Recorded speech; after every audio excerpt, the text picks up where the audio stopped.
ಡಾಲಾಯ್ತ್ ಅವರ ಸಾರಥ್ಯದಲ್ಲಿ the Friday Times news. Karave ರಾಜ್ಯಾಧ್ಯಕ್ಷ ಟಿಎ ನಾರಾಯಣಗೌಡ ಬಂಧನ, ಬೇಷರತ್ ಜಾಮೀನು ಬಿಡುಗಡೆಗೆ ಆಗ್ರಹಿಸಿ ಜಿಲ್ಲಾ ಉಸ್ತುವಾರಿ ಸಚಿವರಿಗೆ ಮನವಿ.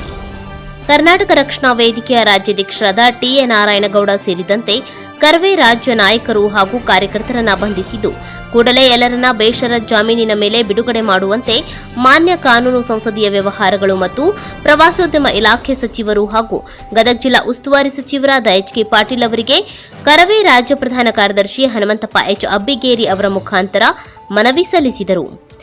ಡಿಸೆಂಬರ್ 27ರಂದು ಬೆಂಗಳೂರಿನ ಸಾದರಹಳ್ಳಿ ಗೇಟ್ ಏರ್ಪೋರ್ಟ್ ರೋಡ್ನಲ್ಲಿ ಕನ್ನಡ ಬಳಸಿ ಇಲ್ಲವೇ ಕರ್ನಾಟಕವನ್ನ ಬಿಟ್ಟು ತೊಲಗಿ ಎಂಬ ಘೋಷಣೆಯೊಂದಿಗೆ ಎಲ್ಲಾ ಅಂಗಡಿ ಮುಂಗಟ್ಟುಗಳು ಕಡ್ಡಾಯವಾಗಿ ಕನ್ನಡ ನಾಮಫಲಕ ಅಳವಡಿಸುವಂತೆ ಜಾಗೃತಿ ಪ್ರತಿಭಟನೆಯನ್ನ ಕರ್ನಾಟಕ ರಕ್ಷಣಾ ವೇದಿಕೆಯ ರಾಜ್ಯಾಧ್ಯಕ್ಷರಾದ ಟಿಎ ನಾರಾಯಣಗೌಡ ನೇತೃತ್ವದಲ್ಲಿ ಬೃಹತ್ ಪ್ರತಿಭಟನೆ ಮಾಡಲಾಗಿದ್ದು, ಈ ಕರವೇ ರಾಜ್ಯಾಧ್ಯಕ್ಷರಾದ ಟಿಎ ನಾರಾಯಣಗೌಡ, ಕರವೇ ರಾಜ್ಯ ಮುಖಂಡರು, ಕರವೇ ಕಾರ್ಯಕರ್ತರನ್ನ ಬಂಧಿಸಿದ್ದು, ಜಿಲ್ಲಾ ಉಸ್ತುವಾರಿ ಸಚಿವರಾದ ಎಚ್.ಕೆ. ಪಾಟೀಲ್ ಅವರು ಕನ್ನಡ ಪ್ರೇಮಿಗಳಾಗಿ ನಮ್ಮ ರಾಜ್ಯಾಧ್ಯಕ್ಷ ಸೇರಿದಂತೆ ಎಲ್ಲರನ್ನ ಬೇಷರತ್ ಜಾಮೀನಿನ ಮೇಲೆ ಬಿಡುಗಡೆಗೆ ಮುಖ್ಯಮಂತ್ರಿಗಳಾದ ಸಿದ್ದರಾಮಯ್ಯ ಅವರ ಗಮನಕ್ಕೆ ತಂದು ಕನ್ನಡ ಪರ ಹೋರಾಟಗಾರರ ಮೇಲೆ ಇರುವಂತಹ ಎಲ್ಲಾ ಮೊಕದ್ದಮೆಗಳನ್ನು ವಜಾಗೊಳಿಸಬೇಕೆಂದು ವಿನಂತಿಸಿದರು.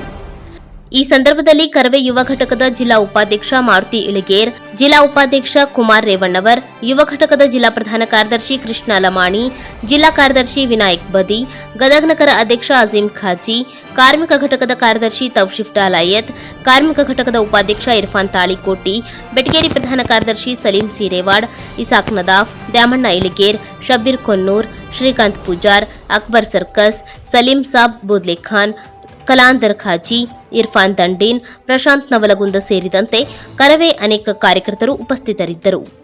The Friday Times news, Gadag.